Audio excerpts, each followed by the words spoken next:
Hello and welcome to another episode of the Golden Boots podcast. This is your host, Jorge Gonzalez. Our podcast is all about soccer, all things soccer. We love soccer. Our podcast is brought to you by Top Bin 90, which is our channel. And today for episode 22, we have Pedro Oliveira. Pedro is originally from Rio de Janeiro. He has played a couple of years at Queen's University, and he is the founder of P3 Soccer Lab. Pedro, how are you today, my man? I'm doing amazing, man. Thank you so much. How about yourself? I'm doing great, man. Are you getting used to this weather now? Well, it's gonna probably take a little bit of a long time to get used to this cold weather, but I'm getting that. It's just like Rio, right? Definitely not. You're not gonna get it as close as this in Rio for sure, but Yeah, man. I'm from Honduras, so like it never gets like super cold down there. So like even like during Christmas, like it's like when I visited, it's similar to Miami. Like I remember when I went to Miami, like it was like 75 degrees in December, and people were wearing like these heavy jackets. I'm like, what are you guys doing? Like, right? I guess they weren't used to it being like that low. That's true. That's true. Nice. So our podcast, we like to bring on different players, people in the community to kind of share their experiences in soccer. And I really love what you're doing. So I want you to tell us a little bit about yourself. So absolutely. So as you mentioned, I'm originally from Rio de Janeiro, Brazil, and as most of Brazilians, you grow up playing soccer. You know, since that day you can walk, you can play. Yeah. That's how most people believe it. And I grew up in Rio and with my parents, and had the chance to play for several clubs in there. I played for Flamengo, which was the biggest club I played for when I was a U13. And then I went to another club called Madureira, which is a second division in Brazil. Used to be second division back then. And I played there until my 21st birthday. Okay. And then I played professional there for 6 months, and then they didn't renew my contract. Okay. So I got to the point where I was, okay, so what do I do now? I keep pursuing playing professional here in Brazil, trying to go to a bigger club, or then at the same time, I got an offer to come to the United States. Nice. So I was thinking, well, here I could pursue my education at the same time as I'm playing. In Brazil, we don't really have that option. It's either play or study. Yeah. So by the time it felt like the best option. I don't regret it, not even a little bit, to have come to the States and had played in college for 4 years. And then happily after that, I was able to start the P3, which keep me in the sport, keep me in the game, which is my passion. So. Yeah, I think anytime like you are involved in soccer, you love it so much, somehow like it like just calls you back, right? Absolutely. Sometimes you even think, should I try something different? But then nah, definitely not. This is what I definitely want to keep on doing. Nice. What were those like U13, U15 like academies in Brazil? What were they like? What kind of stuff did they focus on? Like, because I know it's probably a little bit different than like the academies here in the US. Absolutely. The very first thing is that if you're playing on what they would call here the DA or CNL, like the highest level in the academy, first of all, you don't pay anything. Like nobody ever pay to play. That's something that was very unusual for me when I first came here. I saw some very quality players that were paying thousands of dollars every year to play. I was like, wow, that shouldn't be like that. But so that's a big difference. And also the mentality of the players, that's huge. You see 12, 13-year-old in Brazil playing, and they're literally depending on that to take their family out of poverty or to provide something better for them, for themselves.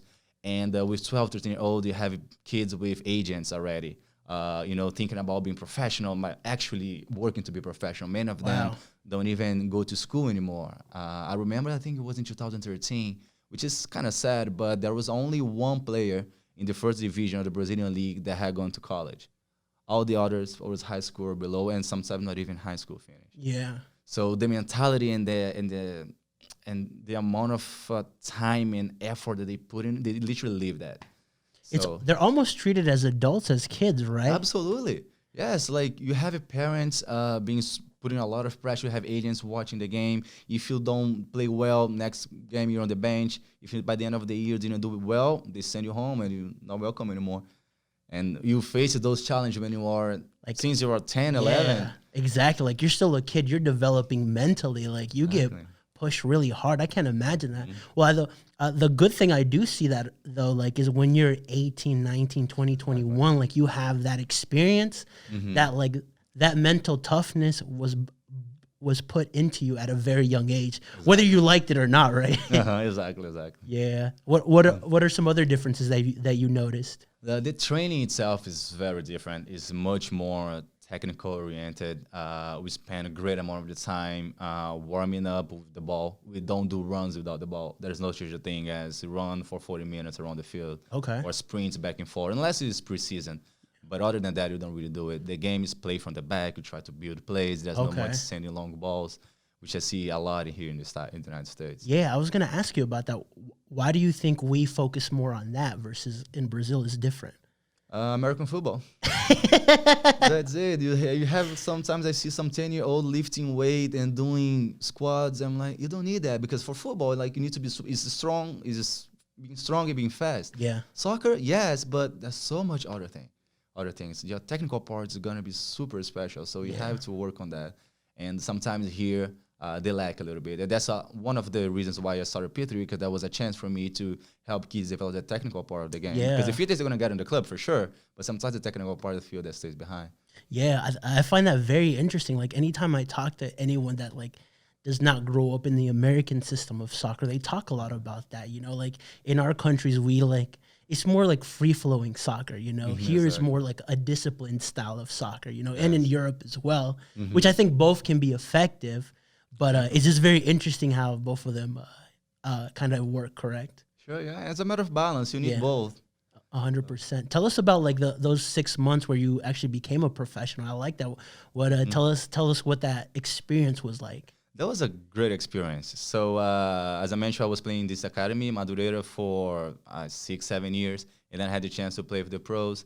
And I did the preseason with them, and then when the season starts, I was basically on the bench. I wouldn't play much. I got a chance to play 2 games in the season, which for a first year is definitely not bad back then. You know, it was a very good accomplishment. So I was super happy with that, and that was super nice to see some players that I saw playing on the TV playing with me because like Madureira is one of the teams that when you have a player that's getting a little bit old, you know, and they were really good players, they go and play in a club like the one I used to play. So I saw some players that I saw on TV and I was like, oh my God. That's look at me. But what's that mentality like, the professional mentality in Brazil? What did you notice about that? What I noticed about is that in terms of the professional players, they are, how can I explain that? They really look up for the younger ones because we grew up looking up to these players. So when they see someone coming from what we call the base in Brazil, someone coming from the base, they really try to help you out. So I think this relationship between professionals and academy is very important, which is something that I also think misses here sometimes. With the MLS, it's a little bit different, but with the most academies, you don't really have, you know, that connection between, okay, I'm going to get there, and this player that's already there, oh, this kid is coming up, welcome, let me teach you what I know. Is there ever any, because I know like in like certain players that I've talked to that actually go from academy to either USL or academy to MLS, like some of these players are fighting for their contracts, so sometimes they don't want these players to succeed. Did you see any of that as well, or no, not really? Not that much. Okay. Not that much. There's some ego for sure, like everything, but in general, they were very receptive and very welcoming. Of course, I have to respect because they are like the more mature players, so I have to get in slow, don't cannot talk too much at first, but in general, it's fine. That's awesome. Tell us a little bit about that move then from Brazil to Queens. How did that kind of partake for you? So there was a little bit of a gap there because I came from Brazil, I went to Iowa, okay, US. So very cold. I was going to say. From Rio to Iowa, that was a challenge. But I'm going to tell you, that was one of the most beautiful experiences I had with soccer. Really? Yeah, I went to this small town called Marshalltown, Iowa. And I played for Coach Rafael Martinez. Now he's a coach for Kansas City at the college, University of Kansas, I think. And he was amazing. He was from Spain. So that one was the first year, 2015, that the JUCO, because it was a junior college, they allowed a lot of international players because before that they had a limit. Okay. So the entire team was Spaniard and Brazilian in this small town in Iowa. And everybody was looking at us, well, where these all great players came from? I was like, yeah, overseas. But you're like, what do you mean? I've always lived in Idaho. Right? So that was super nice. And we had an amazing season. For the first time, the town saw the soccer team being really good. Nice. And I mean, we made an impact there. So I played there for 2 years, and then I transferred to Queens when I got my AA degree there. Nice. That's awesome. So tell us more about that. Like, that's very interesting. Like, were like people like coming up to you guys like, oh, okay, like what kind of change did the city or the environment that you were playing in? What did you see? Oh, they were so amazing because there were literally some families that have never really saw soccer before. Uh-huh.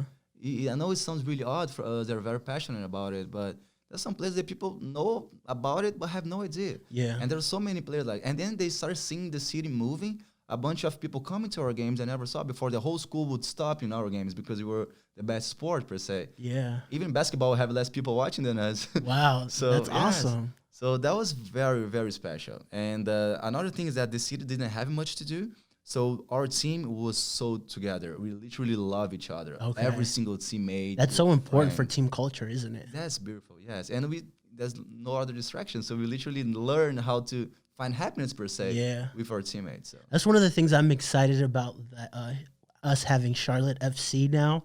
That like it's like for everybody that loves soccer, this is like the highest level you can have in the US. And like I'm like, okay, like I instantly feel a connection with the team. Kind of like people that grow up in, I don't know, in like Berlin or in Liverpool or in London, like they grow up with a team, and like I feel like it's something that's our own now as well, which I think is pretty cool. It's super special. Yeah, nice. So then you went to Queens. Tell us about Queens. So yeah, I went to Queens. I was super excited. I was like, yes, better weather. So I went to Queens, and it was a little bit challenging for me in the beginning because on my second training session, I pulled my hamstring. So I was out of the game for about a month and a half, and I just transferred, so I didn't really know anybody. I couldn't be in the training session, so I felt really, well, I'm falling behind here. And there was a lot of pressure because I came with a full scholarship. Yeah. So I was like, okay, I have to prove myself. I have to go around that. And fortunately, by the mid of the season, I was able to start playing again. I started having good games. I was playing actually center mid, which is not my original position. I'm a center back. Okay. So I was playing that, and things went well. And then for my senior year, it was a very special year. I think I had because on my senior year, I kind of already knew that I wouldn't keep on playing. Okay. That was a little bit out of my plans already. So I think I just had a mentality as, well, this is my last year. I'm going to have a blast. So I was having fun, no pressure on the games, and that was actually the year that I performed the better. So isn't that wild how that works? It is, absolutely. And that year we won the conference. Okay. I personally won some awards as well. Yeah. The all regionals, the scholar athletes, because my GPA was decent.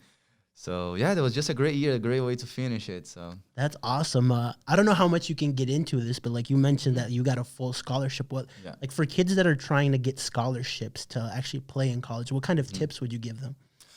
So I would say for the dynamic for international, it is a little bit different from Americans per se. Okay. But the main thing is nowadays we do need to have a good highlight video. That's something that's special, because if you're not very outstanding player that like everybody know about you, and maybe like we're here living in Charlotte, there is a school in Washington, a coach right there might not even see you. Yeah. But if they had a really good highlight video, that definitely helps. And also academic. That is absolutely nothing that takes away from your having a good GPA and doing good at school. Yeah. Because my scholarship, I got a full ride because part of my scholarship came because I had a good GPA. Otherwise, I would have to pay a little bit for it. Yeah. And I personally wouldn't be able to afford. So if it wasn't for the school and the focus on academics, I also wouldn't be able to have the full. Yeah. I guess that's something that people kind of overlook, right? Like, okay, like having good grades. You know what I'm saying? Like when you love playing soccer, like it's so demanding sometimes because like it's like you saw it from a very young age. It was like a professional mindset. Then you come to college, you still have to perform like it's a job, and some people have a very difficult time in terms of learning how to balance school and playing, Absolutely. And that's one skill that everyone will benefit from, because in life, you always need to have at least two plans. You have plan A and plan B. So you play your soccer, but you also got to do good at school. In life, after you're going to do your job, but you're also going to have to be there for your wife or for kids. So you always have 2 or 3 things to focus on. It's like don't keep all your eggs in one basket, right? It's really, yeah. Exactly what you said. I love that. And soccer-wise, for you, what will help you a lot to get a good scholarship is to be a good person as well. Be good for your teammates. Be someone that's going to be there to help. Because that's something that's very appreciated by coaches. The coaches love to have a player that they can count on, not only on, but also off the field. Yeah, that's so true, too. You always need those players that are kind of like, that either gel the team together by like the words they say, or this guy is funny, so when there's pressure, like he kind of like relieves it because everybody's laughing. Like, okay, like we're in the mode now, right? Absolutely, yeah. Nice. So that's awesome. So tell us about now. You finish your last year at Queens. Like you're the best player in America that year, apparently, right? America is so much. Nice. So you finish, and then you go into the workplace, or do you like start training players? And is that where P3 came? Tell us about that. So there was a little bit of both. So as soon as I finished college, while I was in college, actually, I was doing an internship for ISL agency, which is the father of the Barca Academy here in Charlotte. Okay. And I was working with them, but at the same time, I was doing private training with some kids around Myers Park, and that I got in touch from my coach, Oliver from Queens. And then at some point, I was, feeling that I think I can contribute more to these kids, right? Because there were so many players that do private training, that are in school and do private training for young kids. And it's fine, but I didn't want that to be just for me to make some extra money. I really want to create a program where I could not only improve the kids' technical part, but also make sure that they're having fun. Yeah. And at the same time, inspiring them to keep, playing, to keep their passion. That's why one of my words for P3 is passion, preparation, performance. So passion comes first. Without passion, you cannot do anything. And that's one thing that myself and all the coaches always bring on the table on the training sessions. We are there with the player the whole time, and we are training and playing with them for them to keep developing their passion for the game. I love that. You said passion, preparation, and performance. With passion, and you get the right preparation, which you're going to improve your performance on the field. I love that. That's amazing. Tell us why you think it's so important for players, like especially when they're younger, that maybe that see it for a future, or see like, okay, I want to play in college or whatever kind of level. Why is it important for them to take training sessions? So the beauty of private training is because we do things that players don't have the opportunity to do in their clubs. I coach club as well, futsal, not soccer, but futsal. And even though I know what each kid needs, when I'm preparing a session, I'm preparing for the team, not for the kid. Now, with private training, you can actually prepare the session for that specific kid or for that specific group of kids. And you can see details like body position, are the players scanning their shoulders when they're about to receive the ball? What part of their feet they're using when they're hitting the ball and goal, when they're passing, when they're dribbling? All those little details, their coordination, are they using their arms when they're running? All those little things you can only see in a small environment like ours. You cannot really see if you have 20 players. Or you can see, but you might not even be able to correct if you have 20 plus players in your... Actually, that's very true, man. Like when you're in a team environment, you'll notice standout players, but you can't specifically look at every player and say, this guy needs this guy needs this. Like a coach just doesn't have enough time. Yeah, even if you really want to, you just can't. It's just impossible. So. Nice. So what kind of things do you think you've implemented that are very different? Because I love that you have that like Brazilian background, so you saw like the differences there and the difference in the United States. Talk to us a little bit about that. One thing that we differentiate a lot, I would say, is first our approach, how we teach things. Because the technique itself and the things we cover a lot, which is like body position, that's something crucial. Like I have players, for instance, that they wait for the ball all the way standing. They don't bend their knees. So just the way you position your body, that makes a huge difference. And that's something that we focus a lot on. And I think that's something that also put us a little bit apart from some others, because it's very hard for you to perform a skill well if your body position is not properly posted. Yeah. For instance, one thing we work a lot is on balance, injury prevention and balance. Yeah. And when you think about balance, having a good balance, people just think about, well, I don't fall. But that's not it. Not only that. Hey, I'm balanced. I'm not good. falling. I'm staying on my foot. So, but if you really think about that, when you're going to kick the ball, you're planning on one foot. So you need to have a good balance there. Yeah. If you cannot stay on one foot for quite a bit, you're probably going to be falling a little bit at the moment that you hit the ball. And that's going to affect your shot. Same thing if you pass. When you're passing the ball, you're planning on your foot. When you're waiting the ball in the air to give a first touch and your foot is in the air, you are working on a balance. When you change directions, you need to have a good balance. That's so good. So that's some little details like that, for instance, that's what we work on. And that's what I believe make a big difference, even though sometimes it's not that easy to see. But that's something that make a great difference in the player's performance for sure. Even if you take that in anything, like you take those details into college, you take those details in professional, like you see certain acrobatic moves that players do to score, like how they think on their feet really quickly.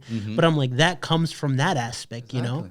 to the point that they don't even think it's already automatic. Exactly. Like, okay, like let me bend this way so that the ball can bend a little bit better, you know? Exactly, yeah. Nice. What kind of things do you notice from kids that go into your training programs? And because I feel like there's a couple of different types of people in everything.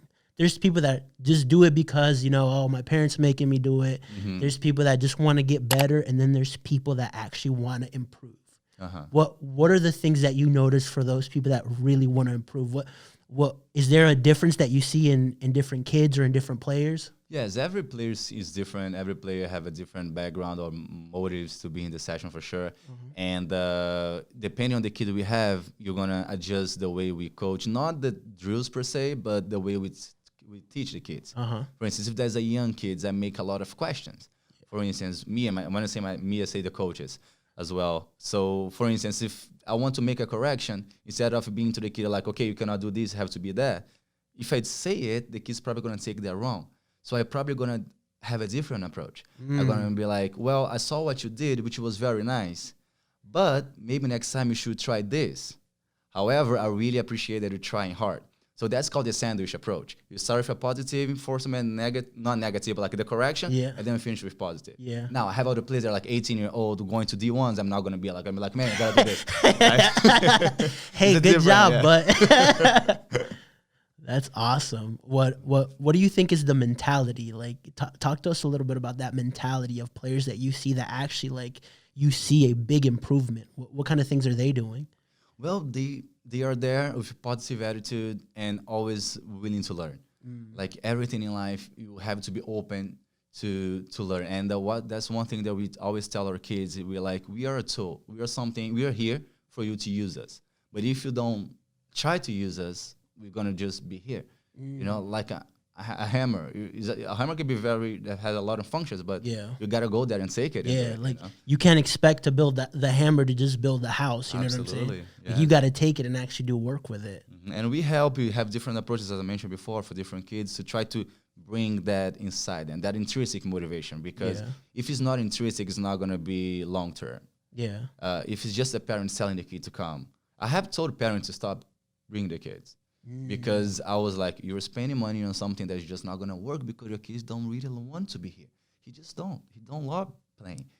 I love that, man. That is so important. Yeah, it hurt a little bit in my pocket, but but my heart was like, in my mind, it was a little bit. I was feeling better. I was like, this player is doing too much, or give him some rest. Maybe he needs to just play for fun to develop that passion again, and then he's gonna come to training and see as like something good. Instead of coming here like, oh man, there's another training, So. I think that plays a lot too, which we talked before we got on here about like the psychological aspect.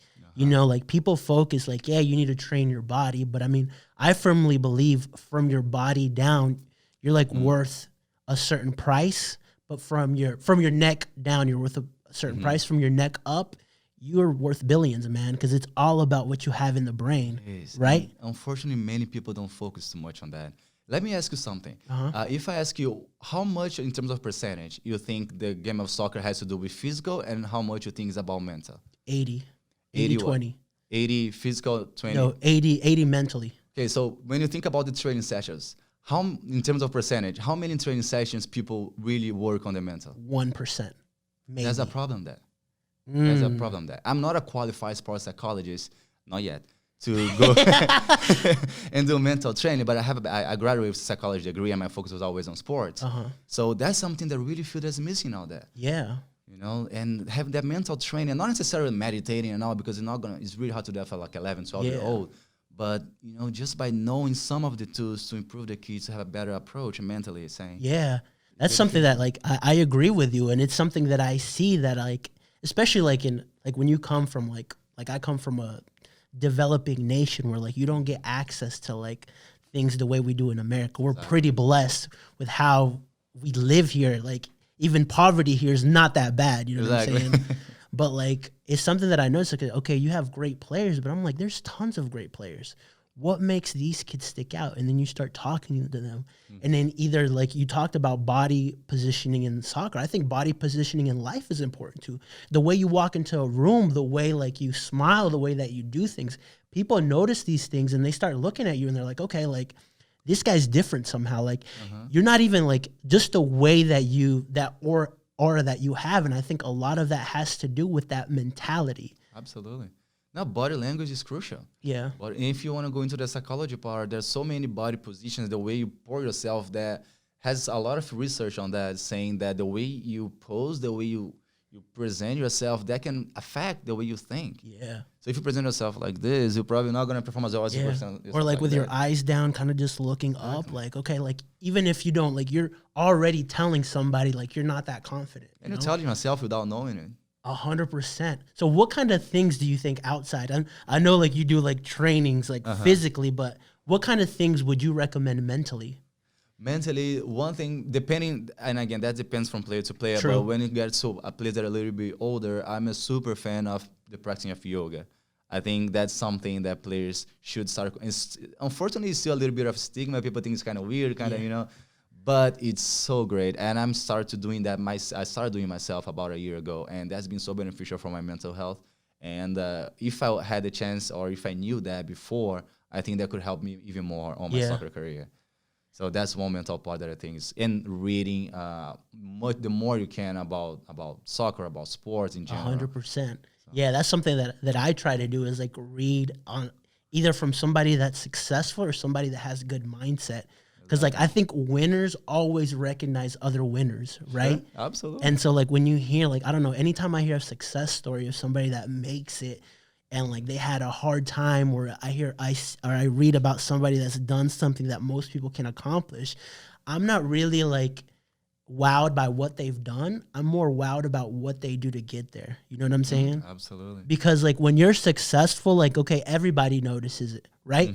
But I'm interested in how you got there, because that's what's important, right? Because it's those decisions that you made. Like when you see players that make it to a high level, you're like, okay, like I wish I could see a highlight reel of their toughest moments to see how difficult that was, you know, like how they had to overcome internal factors and external factors, you know? Exactly. No, that's it. Every story makes more beautiful when you learn where they come from. That's absolutely nice. Any tips you would have for like defenders, since I know you've played that position?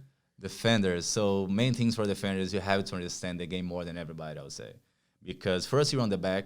So the more you read the game, the more you can help your teammates and the more you can foresee the play. Because if you really think about that, most defenders they tend to be slower and a little bit less skillful than like the strikers. So your mental and your intelligence is gonna count a lot. So like anticipating a play, for instance, when the ball's coming to a striker, you want to anticipate. You have to kind of see where the ball's coming from and how likely it's going to be for you to get there and how quick it's going to take you to get there. So it's very important, the reading of the game for center backs. Center backs got to be very understanding about the gaps and on the space that they're playing. Yeah. So I love that. That's one of the things that I love most about like Virgil van Dijk from Liverpool. Like you don't really see him tackling a lot. And I'm like, why is that? Because he knows how to take players out wide.